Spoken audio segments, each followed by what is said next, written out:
Welcome to Democracy Now!, democracynow.org, the War and Peace Report. I'm Amy Goodman. Israel's military says its forces have fully encircled Gaza City as it intensifies its bombardment of the besieged Palestinian territory. Israeli leaders say the ground offensive has split the territory in two, a South Gaza and a North Gaza.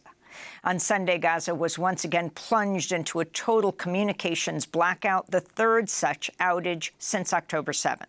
18 UN and other prominent aid groups issued a rare joint statement calling for an immediate ceasefire after 30 days of incessant and indiscriminate attacks.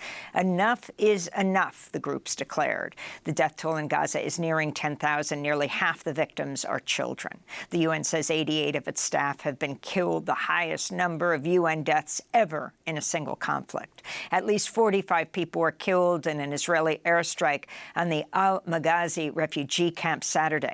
It's located in the southern area Israel told Palestinians they should seek shelter in to escape bombing up north. Photojournalist Mohammed Al-Alul lost 4 of his 5 children and other family members in the attack on Al-Maghazi. The news began to trickle in slowly, telling me your daughter is wounded, your son is wounded. I got in touch with colleagues at Al-Aqsa Hospital. I found my 4 children martyred. My only daughter, my oldest son, Ahmed, the kind one. May God have mercy on him. Kenan, may God have mercy on him. Kayas, may God have mercy on him. Israel continues to strike schools and health facilities in Gaza, including the areas around Al-Quds and Al-Shifa hospitals. Fresh strikes also took aim at the densely populated Jabalia refugee camp Saturday following last week's massacre.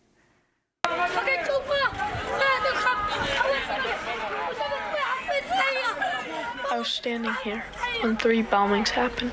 I carried a body. Another decapitated body with my own hands.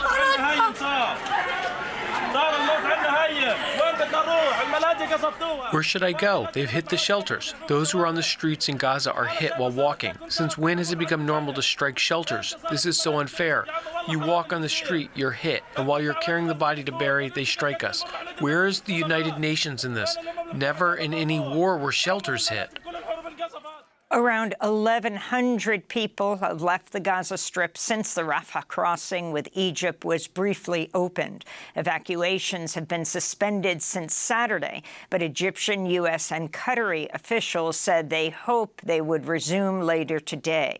Meanwhile, reports emerged Friday that Israel was not allowing citizens of Brazil and Ireland to leave the war-torn enclave as retaliation for their government's criticism of Israel and calls for a ceasefire.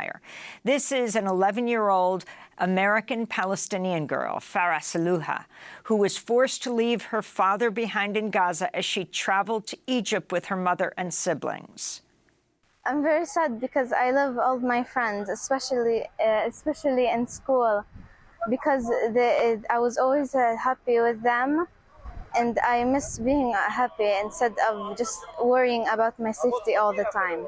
The start of the war was very hard because I was sick and we had to sleep. I couldn't sleep in my room. But then they told me to get out of Gaza, and I didn't want to leave Gaza.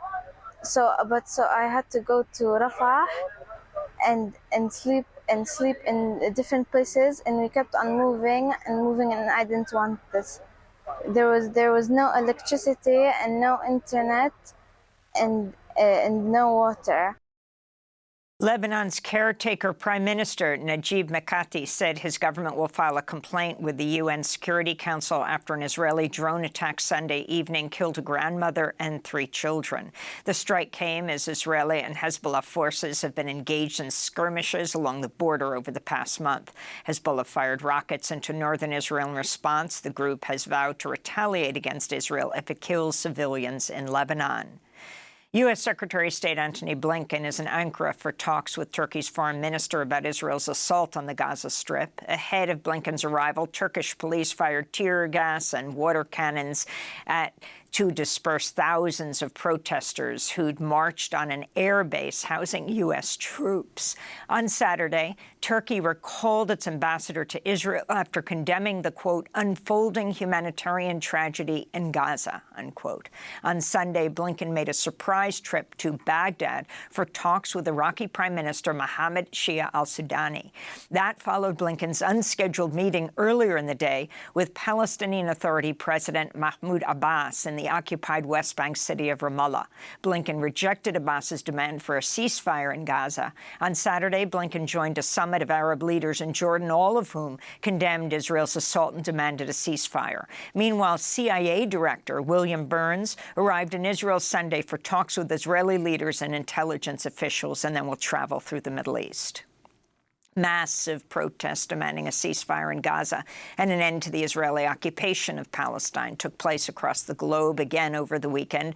Drone footage shows an endless sea of protesters in major cities, including Jakarta, Indonesia, Paris, London, Berlin, Athens. Here in the United States, over 100,000 people took part in protests in the streets of Washington, D.C. Saturday, in the largest ever U.S. demonstration for Palestinian rights. Speakers addressed the crowd from a stage in Freedom Plaza, which they dubbed Gaza Plaza, before marching toward the White House. This is Hatem Bazian, a Palestinian professor at UC Berkeley.